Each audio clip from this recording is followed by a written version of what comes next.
The last salute. Bharat के उत्तराखंड राज्य के एक छोटे से गांव देवग्राम में पहाड़ों की गोद में बसा एक परिवार था, सिंह परिवार।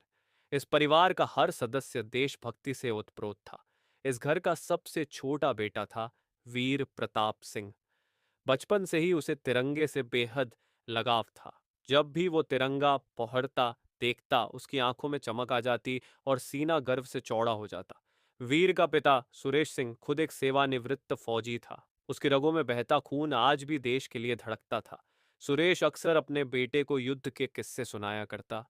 कारगिल की ठंडी रातें, गोलियों की बौछार और अपने साथी सिपाहियों की शहादत की कहानियां सुनाते हुए उसकी आंखें भर आतीं, लेकिन उसकी आवाज में हमेशा एक गर्व होता।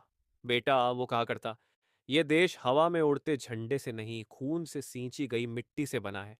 जब तिरंगे की खातिर जान देने का वक्त आए तो पीछे मत हटना। वीर का मन बचपन से ही सेना में जाने का था। स्कूल में जब सारे बच्चे डॉक्टर, इंजीनियर बनने के सपने देखते थे, तब वीर फौजी बनने की कसमें खाता था। हर सुबह सूरज से पहले उठता, दौड़ लगाता, पहाड़ों पर चढ़ता और शाम तक अभ्यास करता। माँ जब उसे थका हुआ देखती तो पूछती, क्यों इतना खुद को थकाता है बेटा? और वीर बस मुस्कुराकर कहता, माँ, जब बर्फ में दुश्मनों से लड़ना होगा तब ये थकावट मुझे बचाएगी। सालों की मेहनत रंग लाई। वीर का चयन भारतीय सेना में हो गया। जिस दिन उसे लेटर मिला, सुरेश सिंह की आंखों में आंसू थे, लेकिन वो आंसू गर्व के थे। माँ ने आंखों में काजल लगाते हुए ताबीज पहनाया और कहा, बेटा, कभी किसी की आंख में आंसू मत आने देना, लेकिन अगर वक्त आए तो शहीद होकर लौटना, कायर बनकर नहीं। ट्रेनिंग के बाद वीर को जम्मू कश्मीर में तैनात किया गया। वहां की सर्द हवाओं में, बर्फ से ढके पहाड़ों के बीच वीर अब देश की रक्षा कर रहा था। हर रात पहरे पर खड़े होकर वो माँ की बनाई ऊनी टोपी पहनता और उसकी गर्मी उसे याद दिलाती कि वो अकेला नहीं है, उसके साथ उसका पूरा परिवार है। एक दिन खबर आई कि सीमा पर घुसपैठ की आशंका है। पूरी बटालियन को अलर्ट पर रखा गया। उस रात वीर और उसके साथी एक ऐसे मिशन पर निकले जहां हर कदम पर मौत थी। जंगलों के बीच अंधेरे में दुश्मनों की हलचल महसूस की गई। गोलियों की आवाजों ने सन्नाटे को चीर दिया। वीर ने दुश्मन के कई सिपाहियों को ढेर किया, लेकिन तभी एक ग्रेनेड उसके पास आ गिरा। उसने एक पल भी नहीं सोचा। अपने साथियों को पीछे धकेलकर खुद ग्रेनेड पर झपट पड़ा। एक जोरदार धमाका हुआ और सब कुछ शांत हो गया।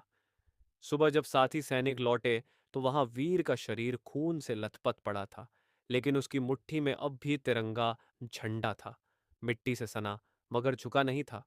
जब ये खबर देवग्राम पहुंची तो पूरे गांव में मातम छा गया। मां बेसुध हो गई, लेकिन जब वीर का पार्थिव शरीर तिरंगे में लिपटा गांव पहुंचा तो उसकी मां ने कहा, मेरा बेटा आज अमर हो गया।